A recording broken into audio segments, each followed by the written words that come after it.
bienvenue dans ce nouvel épisode de Cup of Dev. Aujourd'hui, nous allons parler de la relation entre les devs et les designers. Nous sommes toujours en compagnie de Marianne. Comment vas-tu aujourd'hui ? Bonjour tout le monde, ça va très bien. On est jeudi, bientôt le week-end, donc en pleine forme. Ah, ça met toujours la bonne humeur. Le week-end qui arrive, c'est agréable. Semaine, malgré la pluie, tout va bien. Ça doit faire un peu de baume au cœur. Et aujourd'hui, nous avons la chance d'avoir Ophélie. Ophélie, qui es-tu ? Bonjour tout le monde, je suis Ophélie Lamarque, je travaille en tant que product designer, principalement sur des missions de service public. Et donc, en effet, j'ai pas mal de relations et d'interactions avec les développeurs de mon équipe. Et c'est ça qui nous intéresse. Effectivement, pour ça qu'on est là aujourd'hui. Et c'est peut-être mieux comme ça. Oui, c'est bon bon c'est vrai que ça aurait été un signe. sujet lent. Ça va être long. On est venu, c'était sympa. Et du coup, pour commencer cette discussion, est-ce que justement vous auriez des anecdotes ou des choses par rapport à ça ? Ouais, carrément. Ouais, vécu un petit truc, mais oui. sympa.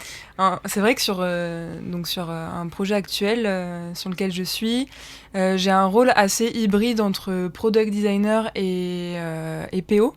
Et ce qui fait que mes interactions avec les développeurs ont quadruplé par rapport à quand j'étais uniquement UX. Okay. Et donc, il y a un truc qui marche super bien et que j'ai expérimenté sur ce projet, c'est, alors vous les appelez les mob programming entre vous. Et un jour, en daily, je propose aux développeurs, je demande si c'est possible que je m'incruste à leur session de mob programming. Parce que je trouvais ça intéressant de voir comment ils structuraient leur code et de faire le lien entre ce que je produis moi en conception et ce qui est produit techniquement parlant, quoi. Voilà. C'est sympa que ce soit toi qui aies demandé, ça t'ait intrigué assez pour que tu veuilles rejoindre une session de mob, là, quand les devs ils sont entre eux et ils codent, ça t'a donné envie, t'as eu envie de les rejoindre. Ouais, votre écran noir avec les lignes de code indéchiffrables m'a donné envie. Dit comme ça, on pourrait pas le croire, mais c'est vrai que... c'est fou, ça te donne donc envie. C'est vrai qu'on a plus l'habitude d'entendre l'inverse. En général, les devs qui viennent voir des maquettes, que ce soit déjà faites pour en discuter, ou même en cours de conception. C'est vrai que dans ce sens-là, c'est quand même plus rare. Ouais, mais surtout qu'on y a trouvé de vrais bénéfices. Étant donc UX et PO en même temps, je peux leur faire des retours en live et ce qui fait aussi gagner du temps sur des temps de recettes. Du coup, j'ai fonctionné les graphiques, mais je peux leur faire des retours du style l'alignement là il est pas top, ou c'est possible de réduire un tout petit peu cette taille de police et des petites choses comme ça. Ce qui fait aussi que ça les responsabilise à bien respecter la maquette bien sûr, mais sur des petites choses, peut-être qu'au niveau ergonomique ou visibilité, au niveau visuel, des petites choses sur lesquelles les développeurs font pas forcément attention quand ils reçoivent la maquette, mais le fait que je puisse faire les retours en live, ça les responsabilise pour les prochains tickets et les prochaines intégrations. Déjà, ça donne un côté un petit peu plus humain, parce qu'on voit la personne qui a fait la maquette. C'est vrai que souvent, on reçoit la maquette. Et puis c'est un élément parmi tant d'autres qu'on a. Carrément. Donc c'est vrai que ça rend déjà l'interaction un peu plus humaine. Donc ça change un peu le point de vue. Ouais, c'est plus facile de vous convaincre de... de pourquoi le padding est de tel espace. Alors que nous, on est là, c'est pareil. On va le faire comme ça passe aussi. Et en fait, non. Non, mais il y a un jour, et puis en plus, les développeurs en question, ils sont très force de proposition sur aussi des propositions ergonomiques. Et un jour, il y a un des devs qui me dit Ophélie, est-ce qu'on pourrait pas reprendre le style graphique de cette page ? Alors déjà, nous, ça nous ferait moins de taf parce que le template de page, il existe déjà. Et de deux, on trouve ça bizarre qu'il n'y ait pas les encadrés en question sur cette page-là, alors que c'est le même type de données. J'ai pas besoin d'expliquer plus, mais voilà. Et donc, je lui dis, mais si, parfaitement, tu as parfaitement raison. Et donc, le fait qu'ils aient aussi leur mot à dire sur des choix graphiques et que j'ai pas forcément d'ego par rapport à mes maquettes, et je leur fais ressentir aussi qu'ils sont vraiment invités à proposer des idées de conception. Ils apprécient beaucoup, c'est leur mot. Je cite. Et donc voilà, donc cette histoire d'encadrer de template de page, je lui ai demandé à peu près combien de temps tu penses que ça te prendrait. Et donc là, l'anecdote de fou, c'est qu'il m'a proposé de prendre la main sur sa machine et que moi-même je code les fameux encadrés. Donc là, truc de ouf, j'ai su, il me dictait exactement ce que je devais écrire en code, mais donc moi je l'ai fait en 30 minutes, mais je pense que lui il l'aurait fait en 15. Mais il n'empêche que ça m'a permis de comprendre, ne serait-ce que un encadré, et j'enlève le juste parce que c'est un mot que je bannis de mon vocabulaire quand je travaille avec les développeurs. C'est pas juste un encadré, c'est un encadré, et ça peut prendre un certain temps à modifier un truc en cours de sprint. Oui, tout prend forcément un petit peu de temps, quoi. Forcément, exactement. Quelques lignes de code à écrire, oui. Ça prend toujours un petit peu de temps, quoi. Qui n'est pas loué à une autre chose, quoi. C'est ça. Et ça peut paraître tout petit sur une maquette, mais avoir des impacts partout, quand on a un design système et tout ça, et qu'on veut commencer à modifier le petit bouton machin, mais en fait tu modifies tous les boutons, du coup il faut réfléchir à l'avance, ça peut vite paraître petit, en fait c'est des travaux de fou. C'est ça. Donc c'est cool que t'aies pu faire ça. Ouais. Et t'as compris un peu ce que t'as écrit ou Non. Si, il y avait border dedans. Bah oui, du coup, pour faire l'encadrement, ça a dû aider. Mais l'action même, même l'initiative du développeur de me proposer de le faire, j'ai trouvé ça vraiment trop chouette. Ouais, je m'entends bien avec les développeurs. Ah, c'est cool. Souvent, on peut entendre que entre les UX et les développeurs, c'est un peu tendax. Moi, j'ai toujours cherché à avoir un bon rapport avec eux, parce que un peu du contexte. Ça dépend aussi du contexte, oui, et puis du niveau d'accessibilité des développeurs, parce que parfois on est en studio de designer et on n'a pas les interactions directes avec les développeurs, ce que je trouve dommage.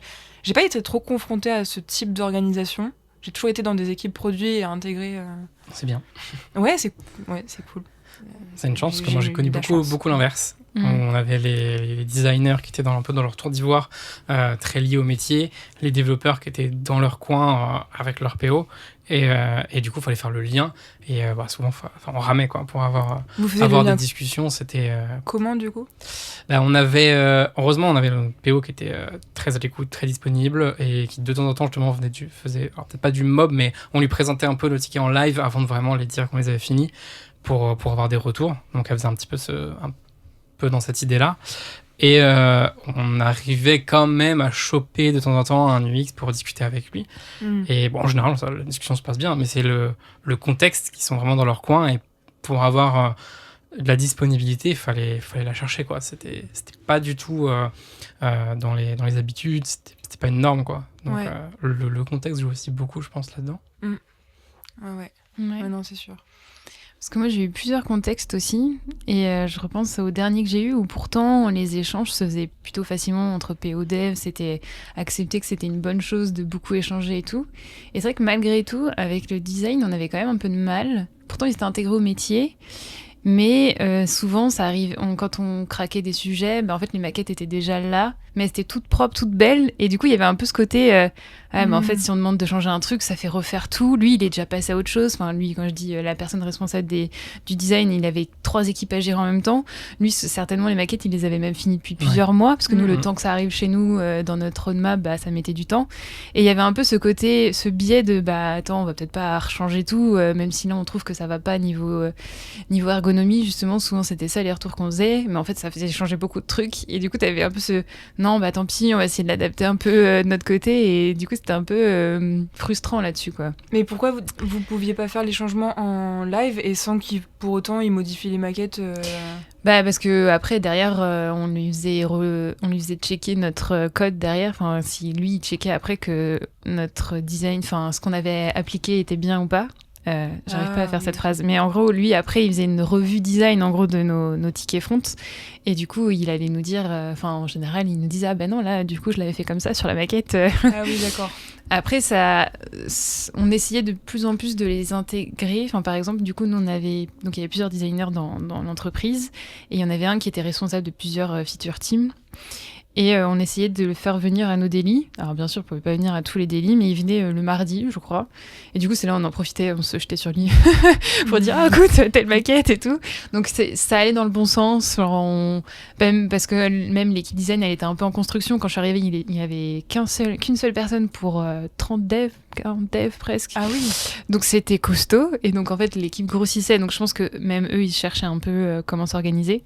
Mais c'est vrai qu'il y avait un peu ce biais de « Bah attends, la maquette... » En plus, t'avais pas qu'une seule maquette. Quand tu faisais un gros ticket, t'avais toutes les versions, machin et tout. Du coup, si tu faisais changer un truc, tu te dis mince. Mais ouais, c'est même dans une organisation plutôt ouverte là-dessus, ça pouvait être compliqué, je trouve, de faire des retours ou des modifications. Ouais, tu soulignes un point intéressant, c'est ce côté où souvent il y a ce besoin de préparer très en avance. Du coup, on se retrouve, mais c'est pareil, du coup. Que ce soit pour les maquettes côté design ou même les user stories ou toute la partie roadmap, des fois il y a un besoin de budget, il y a souvent tous ces enjeux-là qui sont derrière, un budget, organisation, etc. Mais souvent tu te retrouves à avoir des fonctionnalités, 15 fonctionnalités préparées sur 6 mois. Et en fait, entre-temps, tout a évolué, les devs n'ont pas forcément été, même les tech leads, très souvent, n'ont pas forcément été inclus dans ces discussions-là. Du coup, on arrive, tenez, il faut faire cette fonctionnalité, let's go. Et du coup, tu commences à faire des retours, à avoir des discussions. Mais en fait, les designers et le métier, ils sont déjà passés à 5 features plus loin. Donc, c'est pas forcément très évident. Pas du tout la même expérience. Moi, justement, les temps, ils sont beaucoup plus courts. Et c'est notamment lors des refinements hyper intéressants parce que c'est des moments où on estime les tickets. Et moi, en ayant les doubles casquettes, UX, PO, je montre souvent la maquette avant le ticket. Et c'est à ce moment-là qu'ils me font aussi des retours sur ah ouais, t'as mis une liste déroulante ici, pourquoi t'as pas mis une liste de checkbox plutôt et c'est à ce moment-là aussi où il y a des propositions de l'ordre ergonomique qui sont faites et donc qui peuvent être intégrées directement dans l'US derrière. Donc ça, ouais, mon expérience, les cycles je produis la maquette et on l'estime, on refine le ticket, etc. Sont beaucoup plus courts. Du coup, c'est peut-être pour ça aussi que ça fonctionne mieux. C'est que oui, ça favorise l'échange, l'interaction. Ouais. Oui, et puis que le designer soit présent pendant les refinements, craquages, tout ça, ça aide de fou. Mais je donne mon aval ou pas, quoi, aussi. Oui, voilà. Parce que nous, souvent, on faisait les retours au PO, et du coup, le PO disait, très bien, je note vos retours, je l'ai dit au designer, et du coup, ça fait des pompes. Puis même, du coup, ça mettait une sale ambiance, des fois, Des fois, comme tu parles pas parler directement à la personne, donc il y a un peu des frustrations qui se créaient, alors qu'en vrai, je pense que si on avait tous discuté en face à face, il n'y aurait eu aucun problème, quoi.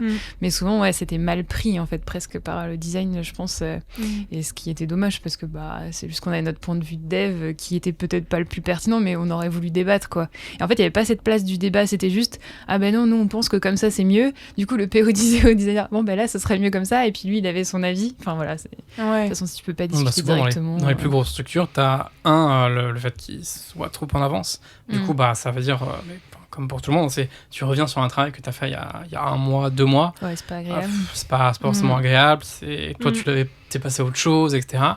Et ce côté intermédiaire, c'est que très souvent, dans ces situations-là, c'est que t'es jamais, en tout cas, pas tout de suite en direct. Donc, le premier retour, il passe soit par un ou plusieurs tickets, ou par mail ou autre, ou par un PO qui va communiquer avec un tel pour que ça arrive jusqu'au designer. Du coup, en fait...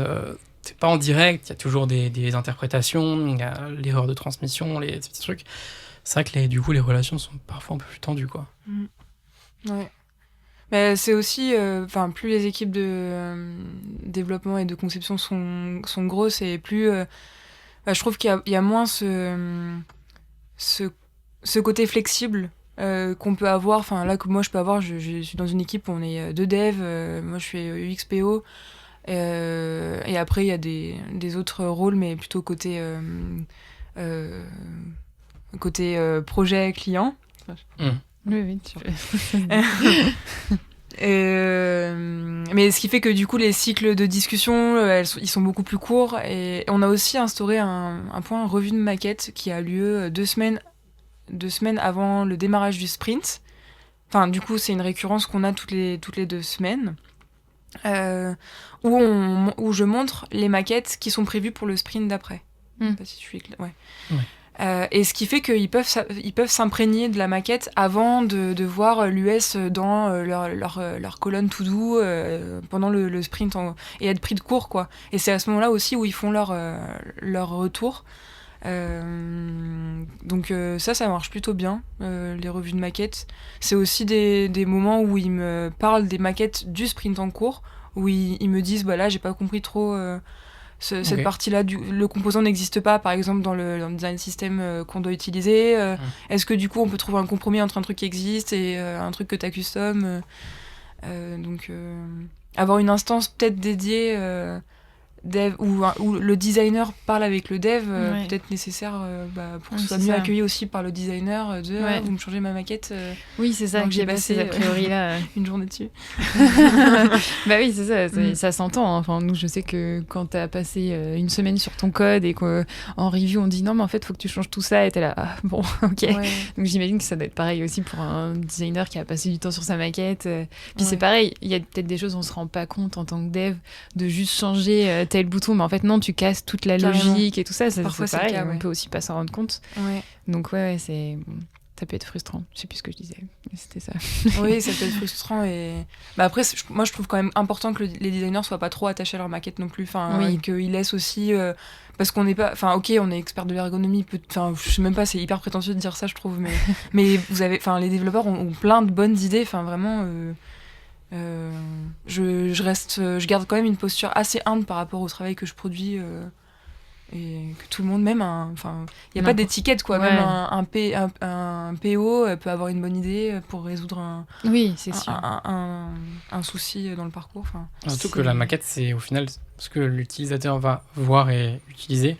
Et du coup, quelque part, on est tous utilisateurs de quelque chose. Donc, on a tous ce côté, on ne sera pas expert, mais on a tous ce côté, on utilise des applications et des outils informatiques au quotidien. Donc, à minima, c'est vrai qu'on peut toujours avoir ce côté, peut-être que c'était pas pertinent, mais c'est vrai que moi, j'ai l'habitude d'utiliser des applis qui font ça ou ce genre de choses. Donc, déjà, c'est vrai que c'est un regard qui peut être intéressant. Et après, aujourd'hui, pour les développeurs en tout cas, le côté effectivement ergonomie, accessibilité, c'est quelque chose qui se développe énormément. Déjà grâce aux lois, merci, c'est déjà un bon point. Et ensuite parce que du coup c'est de plus en plus demandé, donc c'est vrai que les développeurs commencent à avoir cette sensibilité, surtout front, cette sensibilité et cette demande d'être capable de bien participer et de prendre part à ces discussions-là le plus tôt possible. Ouais. Complètement. Et puis c'est comme pour le code, comme tu disais, c'est important de pas croire qu'on nous juge nous quand on juge une maquette, comme quand on juge pas la personne quand on juge son code. C'est arriver à faire cette séparation, ça aide aussi beaucoup, je pense, dans les relations entre les différents membres d'une équipe en fait finalement. Mais ça peut aider aussi beaucoup. Et j'ai entendu récemment là une collègue designer qui, elle, même intègre les développeurs aux sessions d'idéation. Je peux comprendre que dans tous les projets, ce ne soit pas possible de le faire. C'est du temps aussi qui n'est pas alloué au sprint.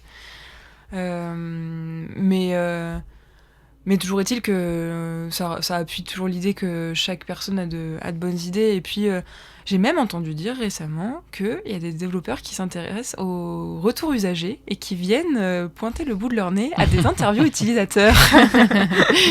C'est vrai que c'est toujours intéressant. Après, moi, ça m'est déjà arrivé, ça m'intéresse beaucoup. C'est le côté souvent cadrage.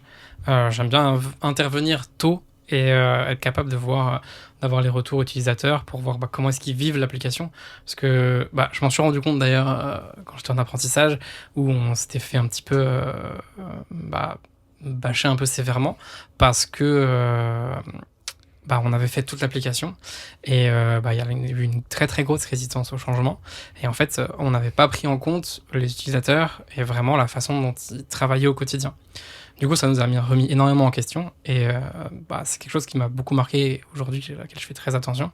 C'est que même si on utilise toujours beaucoup effectivement les outils informatiques qu'on maîtrise, en fait, on les utilise pas tous de la même façon, on n'a pas tous la même appropriation, la même éducation vis-à-vis de ça.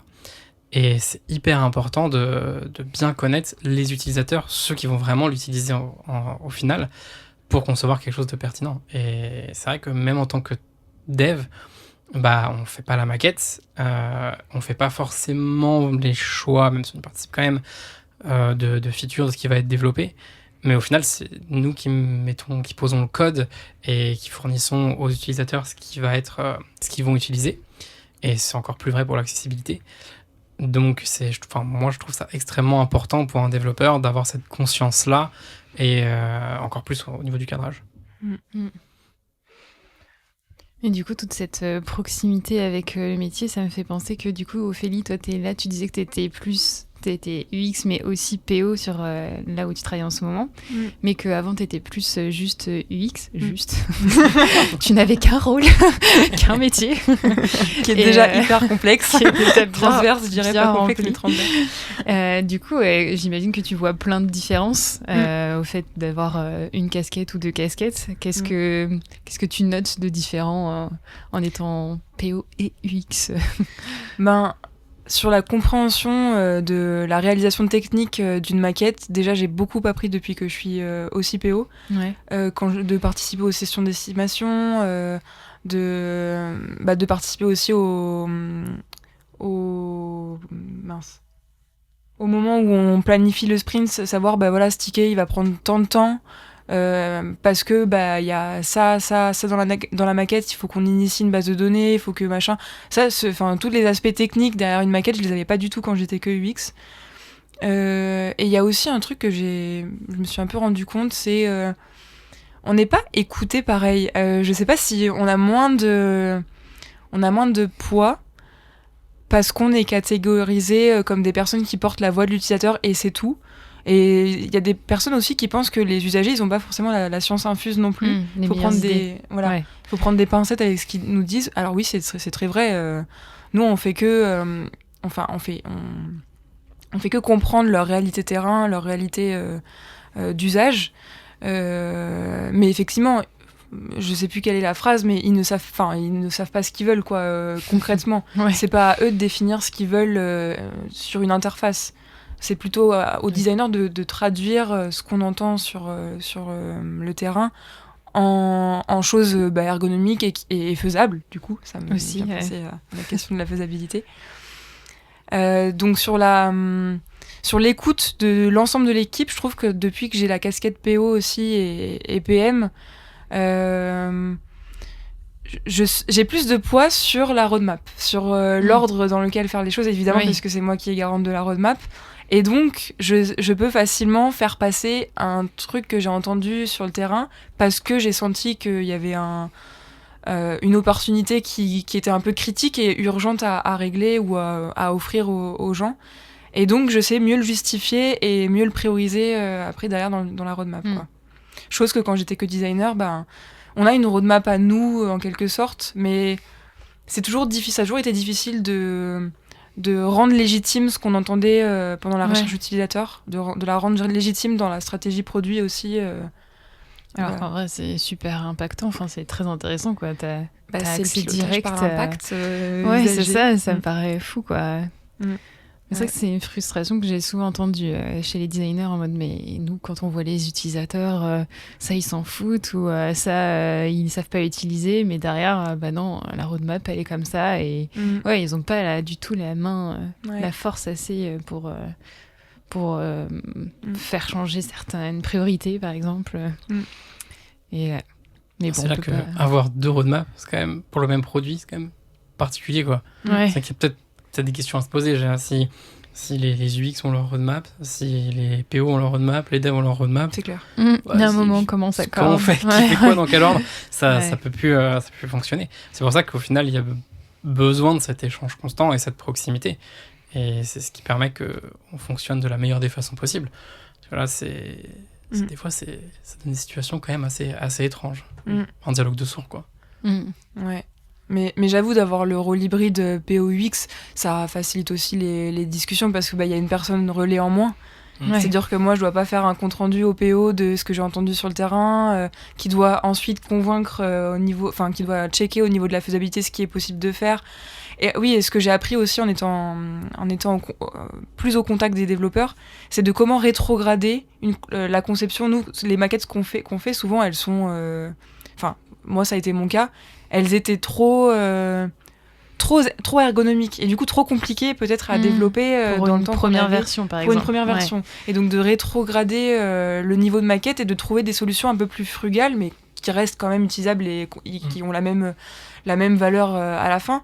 Mais c'est en travaillant avec tout près des développeurs que eux aussi ils ont des idées qui peuvent être plus simples à développer et pour le coup qui a la même valeur finale quoi. Le même objectif usagé à la fin. Ouais, complètement. Et je me demande si justement du coup question un peu ouverte, c'est est-ce que c'est pas au final le fait qu'il y ait une personne en moins, mais plutôt le fait que tu sois directement dans l'équipe. Parce qu'au final, le fait de se dire, on n'a pas le PO, le tech lead et le designer qui sont réunis dans une même pièce pour organiser, pour travailler avant de le présenter aux équipes, serait pas déjà un bon point de départ, plus que forcément se dire qu'il faut un PO UX, mais au moins... c'est hyper rare. C'est sûr que déjà c'est assez rare. Et après, j'ai l'impression que c'est vraiment cette proximité qui fait fonctionner, les discussions, en fait. Ouais, complètement. Là où j'ai les discussions les plus fluides, c'est sur des petits dispositifs, des petites équipes produits avec 2-3 devs, un PO et un UX, où il n'y a pas beaucoup de comment on appelle ça, de décision descendante, de relais en fait, de personnes relais qui doivent retranscrire ce qu'a dit le designer. Du coup tu perds forcément l'information, t'as pas les mêmes arguments, c'est pas la même façon d'amener de vendre l'argument. Exactement. Donc ça peut être intéressant d'avoir les trois dans la même pièce qui ont chacun leur part à apporter à la décision, aux discussions, etc. Et du coup, au moins, les trois parties prenantes sont représentées physiquement et pas par messager ou intermédiaire. Donc, exactement. Forcément, ça crée moins de frustration. Ouais, c'est vrai que j'ai jamais vu ça, je pense.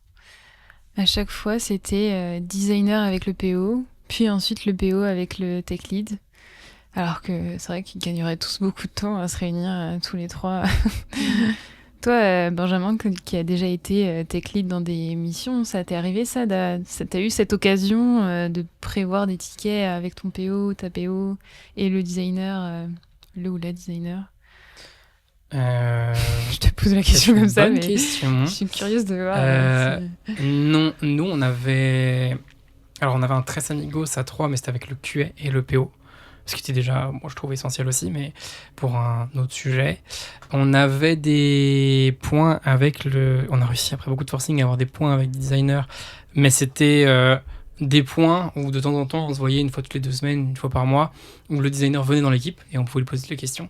Oui, c'est ça. Mais pour le cadrage, c'était assez rare, parce qu'en général, c'était vraiment le discovery était fait, les UX faisaient une maquette, et ensuite il y avait un cadrage par le métier de oui, non, est-ce que c'est bien, et de temps en temps, on y arrivait de plus en plus à la fin, mais de temps en temps, le tech lead était invité. Oui, c'est ça. Ou alors inviter le tech lead à ces réunions-là. Ouais, ça déjà on a mis du temps. Parce que je sais que nous, souvent, tu sauras mieux nous dire, Ophélie, mais très souvent, en fait, les maquettes, elles sont aussi là pour aider à représenter la proposition du PO, par exemple, pour le métier. Et du coup, c'est aussi pour ça que je pense que les maquettes, elles sont faites assez tôt. Parce qu'en fait, c'est bon, voilà, de ce qu'on a compris, voilà ce que ça donnerait. Après, les métiers disent, ah non, on voudrait plutôt un truc un peu différent. Et en fait, les maquettes, elles sont travaillées à très haut niveau dans la construction d'un ticket.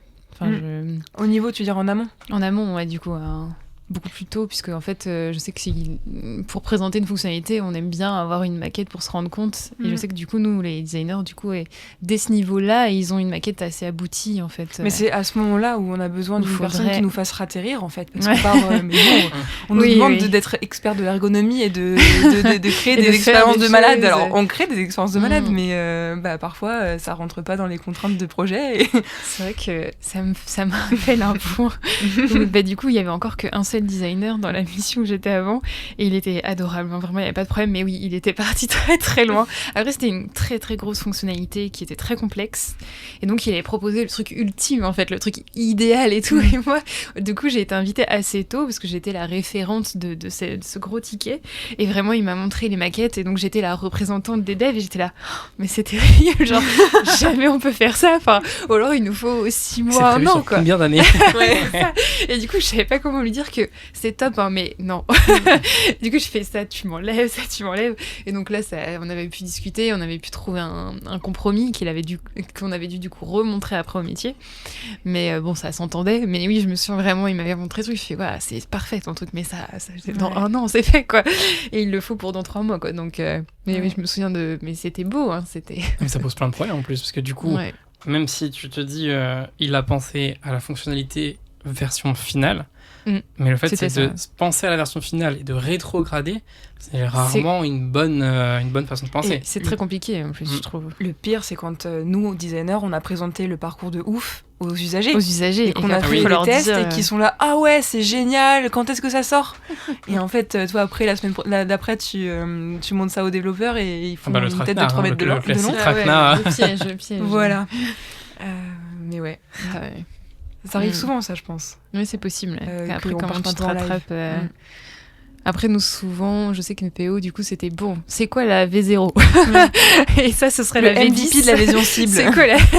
Et du coup, bon, du coup, souvent, l'arrivant, c'est bon, bah, du coup, pour que ça sorte vite, vous aurez d'abord ça, et peut-être un jour, vous aurez... Et toujours cette frustration de, en fait, la belle maquette, là, qui m'avait montré, je suis quand même restée 2 ans et demi là-bas, mais je pense qu'on la fera jamais, parce que c'est tellement de taf, et que finalement, on se rend compte que les utilisateurs, ils s'en sortent bien avec le MVP, la V0, on va dire. Bah, c'est plus une priorité et on passe à autre chose quoi. Et il l'a pris comment du coup le designer? Très bien, franchement il était, je pense qu'il c'était vraiment, je sais pas comment dire, il avait un esprit très libre et très ouvert, donc je pense vraiment pas qu'il l'ait pris mal. C'était celui qui a été tout seul pendant des années dans cette boîte, donc il a du tout porté, donc je pense que c'était pas la première fois qu'on lui disait non sur ses propositions. Mais oui non, oh là là. Mais de toute façon le PO aussi, je crois que j'étais avec une PO. Ouais, elle a bien compris que là, c'était beaucoup de taf, quoi, et que ça arriverait pas tout de suite. Est-ce que c'est pas elle aussi de temporiser? Est-ce que c'est pas au PO de temporiser? Je pense, mais du coup, il faut que le PO aussi puisse se rendre compte, parce que à voir, ça paraissait être qu'une liste. En vrai, c'était assez complexe de se rendre compte que ça allait être complexe, parce que au visuel, ça paraissait pas fou. Bon, on se rendait compte qu'il y avait du taf, parce qu'il y avait plein de choses, mais en fait, techniquement, ça demandait des choses. On avait même du mal à l'expliquer, mais en fait, ça nous demandait de garder en mémoire des choses, de se souvenir de ce qui avait été sélectionné, et c'était pas possible quoi. Et c'est vrai que c'est un truc, en plus c'est un truc on s'en est rendu compte un peu après, parce qu'au début tu dis oui bah une liste, un truc à éditer, pourquoi pas, c'est un formulaire un peu costaud, et en fait quand tu dis ouais mais attends, là faut que je revienne en arrière sur un truc, ah mais je sais pas comment faire ça en fait, et il y a ça aussi, c'est que des fois on s'en rend compte un peu tard aussi. Juste arrive, tu sais, comme on disait, du coup, inviter le tech lead au moment de la réflexion avec le designer et le PO, mais des fois, on laisse passer des trucs parce qu'on s'en rend pas compte. Et quand tu t'en rends compte au moment du dev, t'es un peu... Oups. Bon, faut revenir en arrière, faut faire autrement. On a besoin d'être là très tôt. Tous besoin d'être là très tôt. Quoi. Ouais, la réflexion tech, elle doit pas arriver à la fin. Enfin, c'est pas... Bon, maintenant, ça arrive quand même de moins en moins, je trouve, mais pas se dire que c'est le dernier maillon, parce que... Sinon, on remonte tout et c'est douloureux pour tout le monde, quoi. Mais au final, c'est une énorme perte de temps. Oui, c'est surtout une énorme. Mais ça, on a du mal à le voir, parce qu'en général, on se dit, on va tout faire comme ça. On va gagner du temps. Et... non, parce qu'on doit revenir sur tout, retravailler, alors que si tout le monde était là, en fait, on sert tous de garde-fous, mais dans notre périmètre, quoi. Technique, design ou vision produit, on a tous notre enjeu à faire valoir, et c'est là où l'équilibre est important. Et d'ailleurs, je recommence. Si, il y a un autre sujet aussi qui m'a fait tilt quand tu parlais, Marianne, du fait qu'on n'intègre pas les devs suffisamment tôt. Le sujet de la data, des choses qu'on veut mesurer, traquer dans le parcours des utilisateurs. Ça, je l'abordais très peu, alors c'est pas une bonne pratique, mais très peu quand j'étais QX. Et sur cette mission en particulier, je me suis lancée dans les plans de tagage. Et donc de savoir quoi traquer et comment on peut le faire aussi. Et donc, il y a pas plus tard qu'il y a quelques semaines, là, il y a un mois, j'ai fait un point avec les développeurs pour qu'ils me valident que ça, on pouvait bien le traquer. Ça, c'est une donnée qu'on peut récupérer dans la base de données. Ça, c'est quelque chose où il faut qu'on pose un tracker pour la récupérer. Ça, c'est juste impossible à avoir.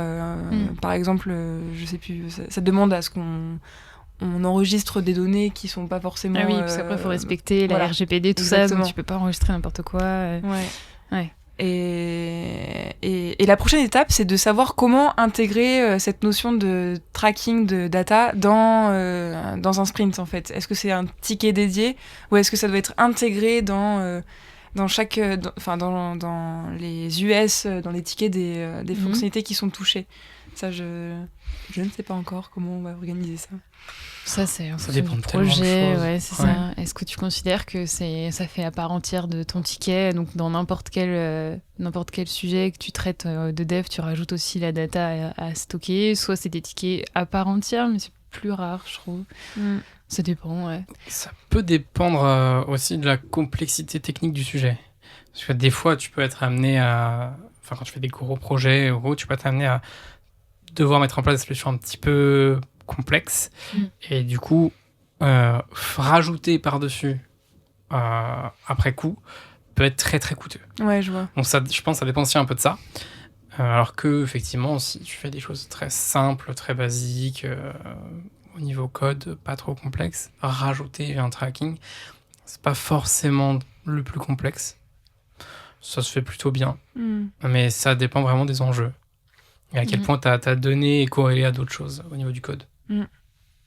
Parce que c'est des données que toi, en tant que UX, ça t'aiderait énormément de les avoir, c'est ça UX et même PM, du coup, parce que aussi, on est attendu sur la mesure de l'impact de ce qu'on délivre. Mesurer que ça a un impact, et quel impact, est-ce qu'il est négatif ou positif.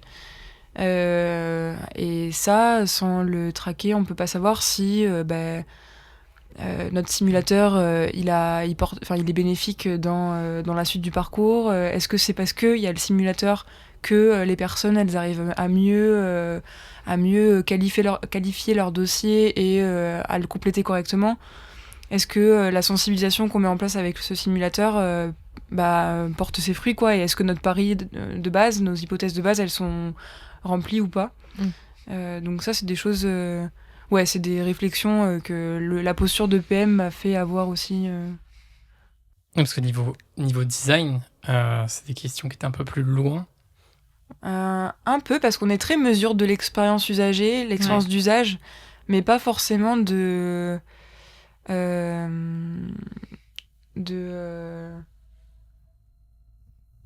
indicateurs de santé du produit.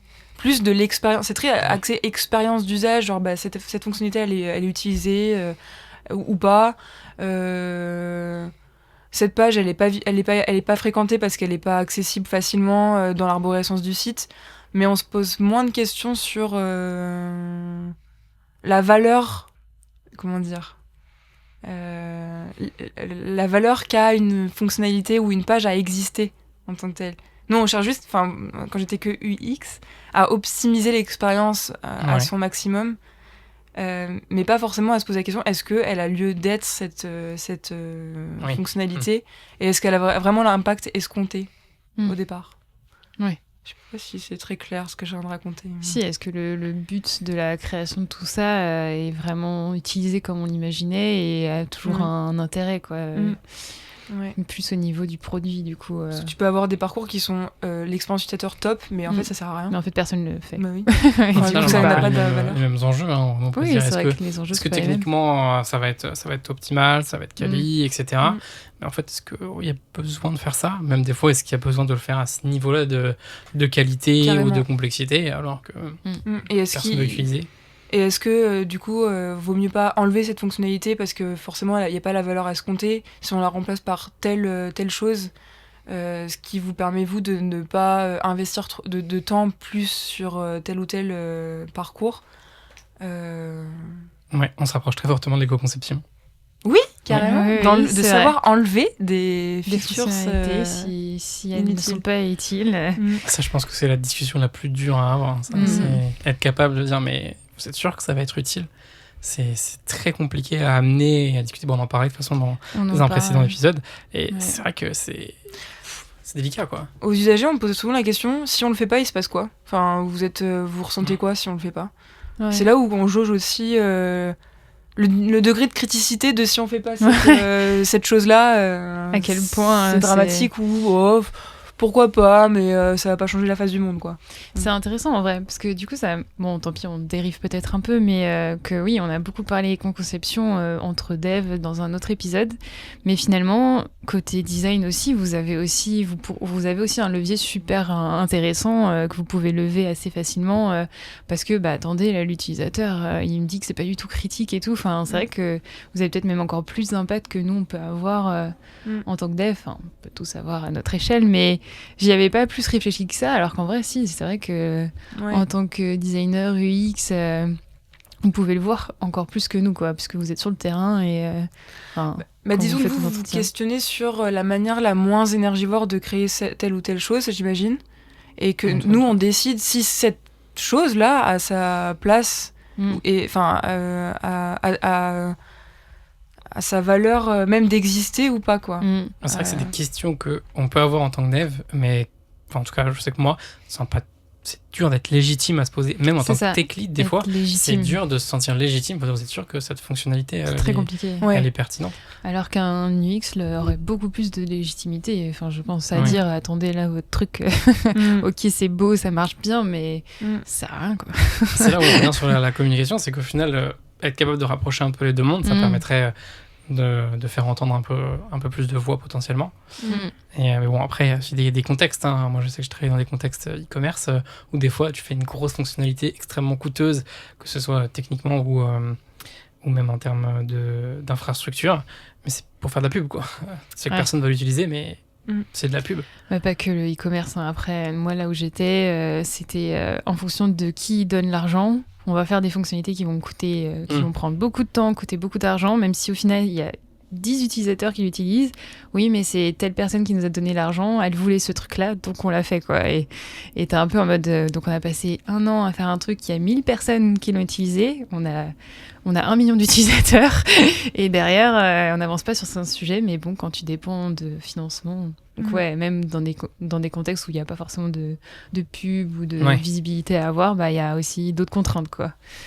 Mais du coup, c'est vrai que ça souligne que au final, cette interaction design, développement et même produit, ça permet justement, je pense, de peut-être mieux soulever les enjeux qu'on peut chacun détecter et peut-être d'être capable de mieux le communiquer à du management ou à des sponsors ou autres. Donc c'est intéressant, quoi. Ça rajoute un petit peu du poids à cette idée-là, quoi. Ça apporterait beaucoup de choses, croiser tes idées, te rendre compte que, mais attends, en fait, on est tous d'accord sur le fait que ça sert à rien si on faisait quelque chose. Il y aura toujours des moments où on dira, c'est le grand chef, c'est le sponsor qui a payé pour, donc non. Mais donc, il y a peut-être 2-3 batailles qui pourront être gagnées, donc ça peut être intéressant à explorer. Conclusion. Faites des réunions entre dev, design et PO, et tout ira mieux dans le monde. Tu spoil les takeaways un petit peu après. Attends. Épurez vos produits, enlevez tout ce qui sert à rien. Non, c'est vrai que ça, c'est quelque chose qui va arriver, quoi. Épurer, je pense que on va finir par y arriver. Mais ça sera dommage, mais ça sera certainement grâce aux lois, quoi. Mais parfois, c'est même dire à une personne du projet, en fait, là, la solution, elle n'est peut-être pas numérique. Elle est peut-être de l'ordre du service, ou juste tu mets une feuille A4 dans ce bureau-là, ça va aussi marcher au niveau de la sensibilisation, pas besoin de faire une page vitrine sur le net. C'est ce qu'on évoquait effectivement dans l'ancien épisode, c'est vrai que des fois, est-ce qu'on a besoin de forcément tout numériser ? Est-ce que tout a besoin d'être...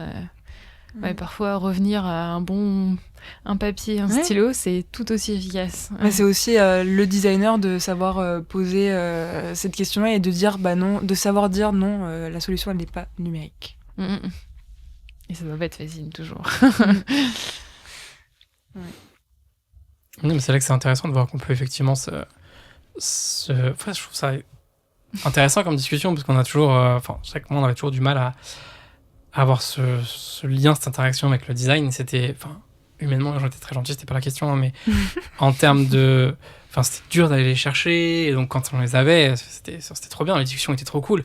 Mais ouais, c'était tellement dur que du coup, en fait, on a les mêmes problèmes et plus de discussion, ça résoudrait tellement de problèmes. C'est quelque part un peu frustrant, je trouve, comme conclusion, quoi. Mais est-ce que nous, on n'aurait pas peur de venir vous voir parce qu'on comprend rien à ce que vous dites quand vous parlez dans votre jargon? Parlons des choses qui fâchent. Je pense qu'il y a un peu des deux. Hein. Il y a forcément des designers qui n'ont pas envie de venir nous voir. Les a priori qu'on peut avoir en tant que dev aussi. En tant que dev aussi, envers les designers, oui, certainement. Après, ça, c'est vraiment, même moi, en tant que dev, avec d'autres devs, quand ils parlent trop dans leur charabia, ça m'agace vraiment. En plus, c'est utiliser des mots complexes pour dire des choses très simples, parfois. Mais ça s'apprend aussi à savoir communiquer son métier aux autres. Mais oui, il ne faut pas avoir peur des devs, il ne faut pas avoir peur des designers.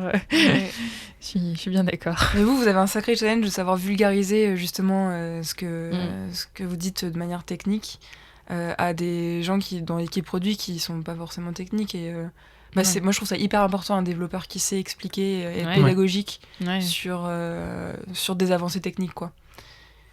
Je sais que nous, ça nous a beaucoup été remonté avec pas mal de collègues avec qui j'ai échangé. On nous a souvent remonté qu'ils étaient très contents quand nous, les devs, on était capables d'expliquer et de vulgariser, quoi. Du coup, on pouvait avoir des vraies discussions en abordant une partie technique et tout le monde pouvait prendre part à la discussion.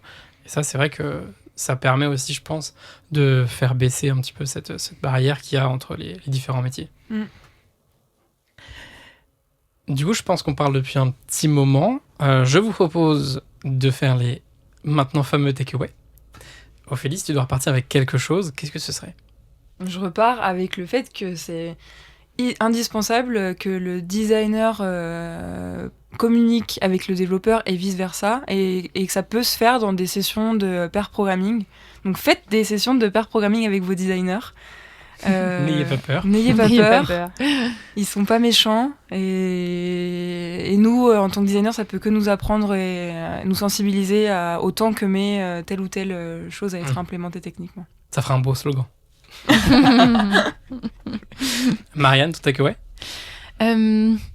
Moi, je pense que je retiens que les designers peuvent être des vrais alliés pour les développeurs et qu'il ne faut pas qu'on se voit comme des métiers très éloignés parce que c'est pas le cas. Et des alliés, comme on disait, pour l'éco-conception par exemple, ou même pour faire un meilleur travail, échanger directement avec eux, c'est toujours bénéfique.